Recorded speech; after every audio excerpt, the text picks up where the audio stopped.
your words today shape your child's relationship with challenge, effort, and failure for life. And it's hard to wrap our heads around, but the words we say and how we say it go a long way in shaping our kids and their future.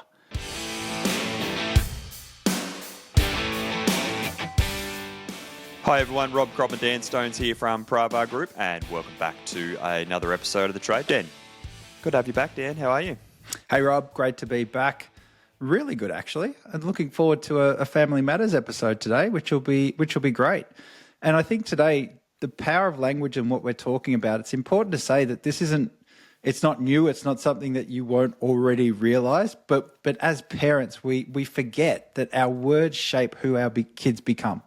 It's a real trap that we have. And every time you speak to your kids, you're either teaching them that abilities can be developed through effort and through meeting challenges head on, or we're teaching them that their abilities are somehow fixed and that they're either good at something or they're not good at something, that it's easy because they're good at it, or it's hard because they're not so great at it. And the difference is the language we choose. And let's face it, as parents, language is pretty much all we have. Yeah, and this is the difficult part, is that it's not only the language that we use, that we're talking to ourselves, but the language that we use with our kids is so important, because it can either build them up or it can tear them down. And we are sometimes uneven aware of what we do, what we say, or how we go about saying it. And so that's why this episode is so critical, because that language that we use on an unconscious level without even saying it could be doing damage to our kids without even realizing it. Now, as parents, we want the best for our kids. We want them to grow into great human beings and have strong self-belief and high self-worth and good confidence, good self-confidence within themselves.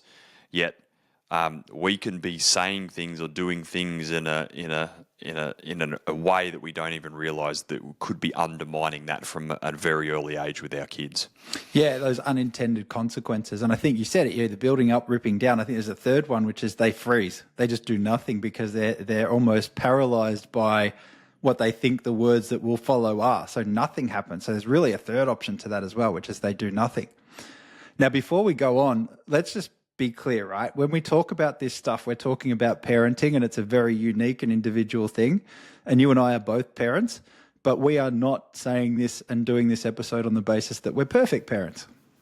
Yeah, you're right. Let's face it, running a business and trying to be a good husband and a good father and a good friend and a good family man all at the same time, it's bloody hard. There's internal stresses that we have within ourselves. There's external stresses that are upon us. And running a business and doing all those things, it's hard. It's very hard. And I look back at my time. I've got 3 kids: Grace, Maddie, and Ben. And there's times where I have said things the wrong way. I haven't been proud about the way that I've gone and approached things. But I think today is just a nice little reminder that we can always be better, and that we can't understate the power of language. We talk about this in coaching a lot when we talk to our clients around what we say to ourselves, because we're always listening.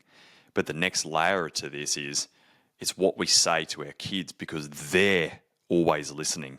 Our kids don't always necessarily listen to what we say. They watch and listen to how we say things. And I think today we have to preface this, that we're not perfect, and this is something that you and I are striving to be much better on ourselves, aren't we? Yeah, definitely. And I think it's how they react to what we say, and they respond to what we say. Their behaviour is reflected based on what we say, and not even just what we say and have they heard it, but they do internalise it. And I think my 2 kids, Harry and Emily, they're a lot older. They're grown-up kids now, so I've seen I've seen the scars and the outcome of all the things that I've said over the years. And there's nothing more proud, and there's nothing more probably embarrassing than when you hear them talking with words that you've used all the way through their lives, and you can see the end result of that. But there's definitely a correlation to it, and no one gets it perfect. So we wanted to say that because it's very easy for you to think that, hey, Rob and Dan are on their high horse here telling me how to parent, and it's not that at all. When we do this, it comes from a place of being better, as you said. And I think if you've got older kids, you can still make a huge difference because 100%. you can always help shape someone's self-worth and self-confidence and self-belief within themselves. You can always shape that. If you're listening here with young kids, this is super important for you because the self-worth, the belief and confidence that someone has as an adult is often shaped for someone who's 10 years and younger. And so, but if you've got kids that are older than 10, you're not a lost cause. It's okay. You can start to make some change in the way that you have conversation with your kids, and you can probably be a little bit more open in your approach because they understand a little bit better. Definitely. And I think the common thing, regardless if they're old, young, or in between somewhere, is that challenge doesn't go away. There's no amount of parenting, no way that you will get this so right that they will never have a challenge in their life. So I think the ability to use your language to shape them for what's coming, what's happening, and what will be there in the future is definitely there, regardless of the age of kids or where you're at as a parent or even as a person. Like you said, we work on our language with clients all the time. So that's our emphasis for today is this language and trying to pick up an awareness and put the antenna up to what we are saying. And sometimes we'll get it, and sometimes we'll miss it. I know I've had plenty of those moments where it's like, holy shit, I wish I didn't say that then, but I've said it and it's a bit too late. But let's be better next time. So let's start with the language. We're going to say that destroys confidence. It may be a bit harsh, but I think it's the language that definitely doesn't help build, is what we're saying. It's language that tears down. And most parents think that by using the language we're about to go through, they're building confidence. They're doing something positive. Instead, though, the unintended consequence, and we'll work through why it backfires in a moment, but the unintended consequences is they're creating a situation where fear is what they're really harboring by the language they're using here. Yeah, and that fear is often the fear of failure, and it's when they associate the language that we use as a parent to what they've been trying to do. And some of that language that does destroy that confidence is, you're so smart, you're so natural, you're so talented, or good boy or good girl. And if you repeat those sayings, and I've said it to Ben enough, like, good boy, Ben, good boy, or good work, girls. And it's like, they start attaching meaning to the use of that language. And what they're doing is reinforcing that behavior to the language that we use as a parent. And it's reinforcing that, well, if I do that, then I will get that result. And it's not necessarily building them up, because what they're associating is that input creates that output, which will create that reaction. Yeah, and I think it promotes the idea that there's a finite state. They're being something. Their worth comes from a natural point of being a certain type of person, or when I fit the mold of being smart or being a natural, as you just said, that's the secret. If I could just be that more often, then I will have these results. And the problem with that is that when they struggle, they think that there's something wrong with them or they've fallen short, and therefore being exposed in that light of falling short or not being enough becomes the thing that brings them back to that state of being paralyzed by the fear, as you said.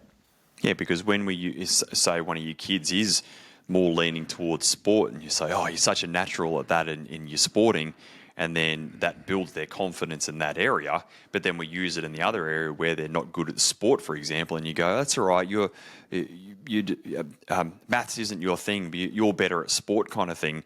What they're doing is that they're creating that mindset that they're no good in that area. So we're really starting to shape their belief and confidence within themselves, and then they start to have this, when they start to not get good results in certain areas and start to come up against challenge, they struggle with that, and then that creates a relationship with challenge and failure that they've developed due to the language that we might use around them when they get certain results as they grow up.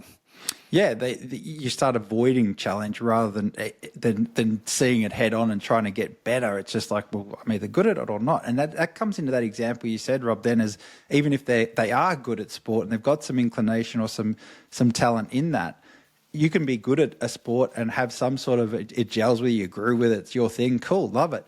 But even if you were to progress, you still will hit challenge. And what if the only thing you thought that you were doing right in that phase was the fact that someone told you once you were good at it?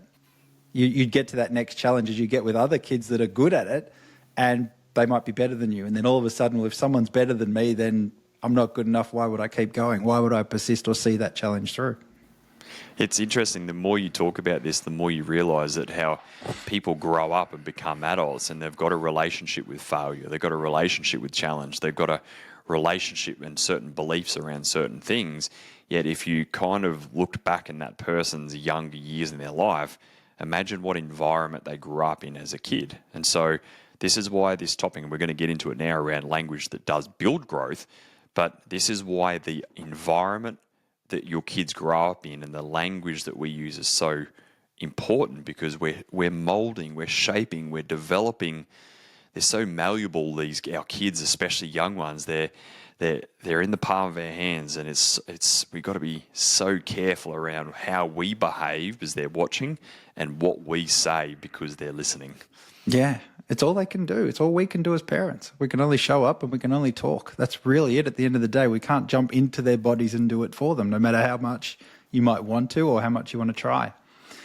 Let's turn the corner and then have a look at some examples. I think that was really helpful for the negative side of it, if you like, or the unintended consequences. Let's look at the language that builds growth. So the language that promotes confidence. And again, it won't be just a straight line, well, that makes perfect sense. We'll break it down in a minute. But what examples have you got? Yeah, I wrote a few down when we were preparing for this. And obviously, everyone's going to use these in their own way or whatever suits them. But there's a few, like, I can see how hard you worked on that. So what you're doing is recognizing the hard work rather than the results. So you're recognizing effort and hard work. Your effort really paid off. So again, you're recognizing effort. I like that. You didn't give up even though it got tough. So I like that. You're instilling the mindset in your child that it's the perseverance, the determination. They had a crack even though they went through some hard times. So I like that one. What strategy did you use to figure that out? It's a great question, because you're trying to get your child to think around what they did to be able to push through that. So I really like that one as well. And I love seeing you tackle challenges like this.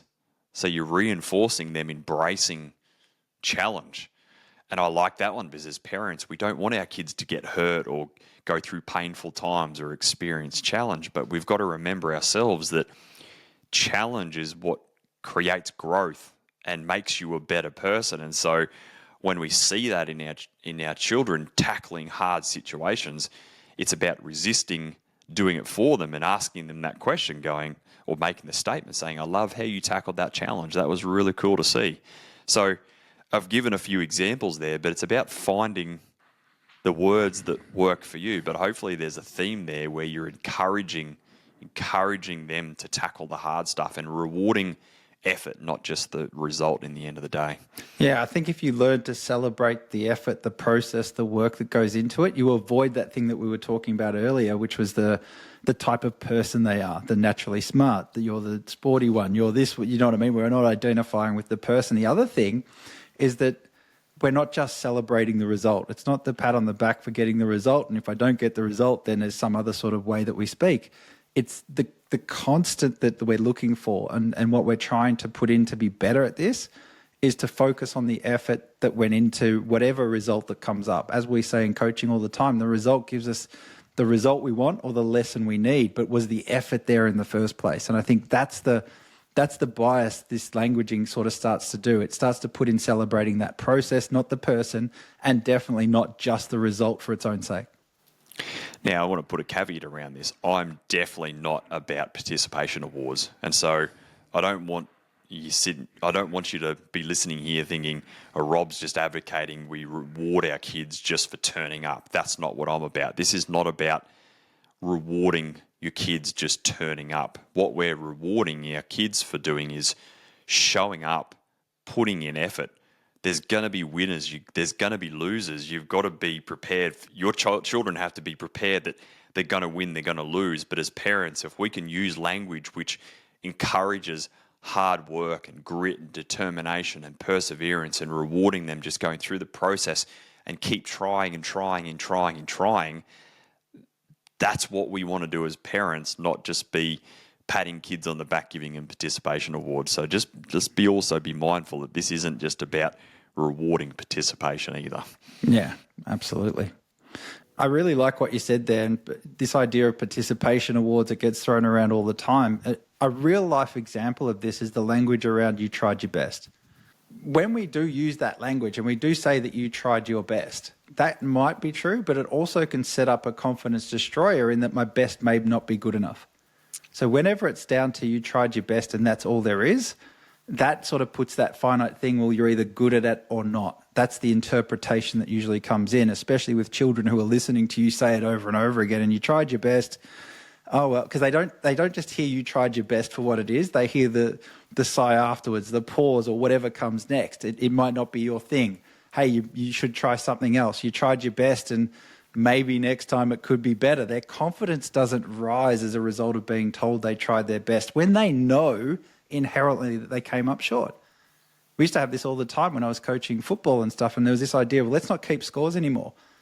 I was like, this is the dumbest thing I've ever heard, because the kids inherently know who won, who lost. If you say we're not keeping score, I guarantee the first thing you're going to hear is kids keeping score. It always happens that way. They're not immune to knowing that there are results in their lives that they want to have and things that they're after and goals that they're trying to reach. So telling them that they've just done their best always leads to that thing, well, is my best not good enough? And if my best not good enough, then I mustn't be that sort of person, therefore I'm not going to try. So I think it's just important that we link that up, because that's one of those real subtle ways that you wouldn't necessarily think it. But if you can stay on the side of the effort, then the result will happen. But the effort's what we're after, not just your best and all this sort of stuff that we throw around so willy-nilly. Yeah, I really like that story. There's another example that that I can use around is actually last night in a book that I was reading to Maddie. Maddie, our kids are young, and Maddie brought a book home from kinder, and I think it was Mary Lou, I Do Love You. It's a book, and I think it was Mary anyway. But the book is that it was about a koala, and the mum had the first child, and she used to say, "Mary Lou, I do love you," and used to say it all the time. And then they had another baby, and the mum stopped saying it. And this is reinforcing what we're talking about today, because the mum got busy and they had another little baby koala, and then the child started having this idea that, well, my mum doesn't love me. She doesn't say it to me anymore. And she was start internalizing that, going, well, hang on a second, my mum doesn't say it. What? She doesn't love me. She's always now giving the attention to the other child. And so then it's the story in the book that this Mary Lou then went and started doing the climbing challenge and the climbing Olympics, and it came up, and because she did it because all she wanted was her mum to say, "Mary Lou, I do love you." And so it then told the story of this koala who went way over and above just to get that recognition and everything and the love from the parent. So this shows, guys and girls, that as people we do things subconsciously without our knowing. And this story then goes on to Mary Lou didn't win. She came second in the climbing challenge, and then she kind of was sad because she didn't think that if she didn't win that her mum wouldn't love her. And then the story then goes on around how Mary Lou went home and the mum says, "Mary Lou, I do love you. I always have and I always will." But that story shows us that that as people, and especially our kids, we're their everything. We're everything to them as parents. And the language that we use and not use, and in this story, the mum didn't even realise that she probably didn't say that anymore, but that Mary Lou had created this idea in her mind, this story in her mind that her mum didn't love her anymore, but she didn't say it. And it's not that she didn't love her, she was just busy looking after a second koala to come along. And so this just proves that the language that we use and how we say things and what we say and how often we say things can have an astronomical effect on our kids, more than we realise. And it's stories like that that remind us every single day. Yeah, and it just shows, but I love that story you just said. It just shows it's not the words that are just being said, it's how it's interpreted by the child. Like the child's linked up somehow in its mind that, hey, I've got to go to the Olympics now, so that surely will be enough to get that result is big enough to warrant the love that I need. And we see this happening all the time, where you feel like you've got to achieve everything and be perfect in this life because that's what it takes to get the love that I'm after. rather than, hey, the effort that you're putting in is the thing that's consistent. That's the thing that changes. That's the thing that breeds the progress. That's the thing that you are enough by putting in the effort. So it's a great story. We could talk about that. I could talk about that for days. I love it. Really cool. That's why I love book time. On a side note, I think it's Yeah. books are more for us as parents than they are for kids. But that's why Bluey episodes and stuff are so important, because you can teach your kids so much through stories and books, and it's probably more for us as parents than they are for kids. Absolutely. Let's get. We have to do our kids' book review, new episode style, new kids' book reviews. Mine is Sesame Street Dreams, by the way. That's another one. You love that one. That's all right. We'll get to those. Let's bring it back to our topic. The thing we're talking about, and we've talked about raising confidence or destroying it, what we're really doing at the crux of all of this is changing or seeking to change or build a healthy relationship with challenge for your kids. That's really what we're talking about today. And you mentioned before, Rob, about one magic word that we can use, and that word is yet. So do you want to describe what you mean by that and why that word yet is the magic word? Yeah, I know this is something that I know in particular, Jackie and I work really hard on saying this when we hear our kids this, and especially we're doing this a lot with Grace at the moment. She's our oldest, and she'll say, "Oh, I can't do this," and we'll be quick to go in there and go, "Yet, Grace, you can't do it yet," and we're adding that "yet" on the end of sentences. So whenever you hear one of your kids say, "I can't do this," or "I'm not good at this," or "I don't understand it," that's language that they will be using because they're probably self-confident and they are only young or whatever, however old they are, they're using that language. But as parents, if we can help shape that language by dropping that on the end and just go, "Hey, Grace, you're not good at this yet. Let's keep trying. Let's keep working through this." Or, "Grace, you can't do this yet." So if we can keep reinforcing that "yet" at the end, then what it's doing is teaching them that growth and lessons and learnings are always available, and they've just got to keep trying and keep pushing ahead. Yeah, it comes with effort and time. That's the secret. That's the secret recipe. It's not that you're some magic person. You got to go and find what you're good at. It's literally the growth comes with effort and time. So really, really important. Shall we try and make sense of this and bring it into a challenge for the week? Let's do it. All right, here we go.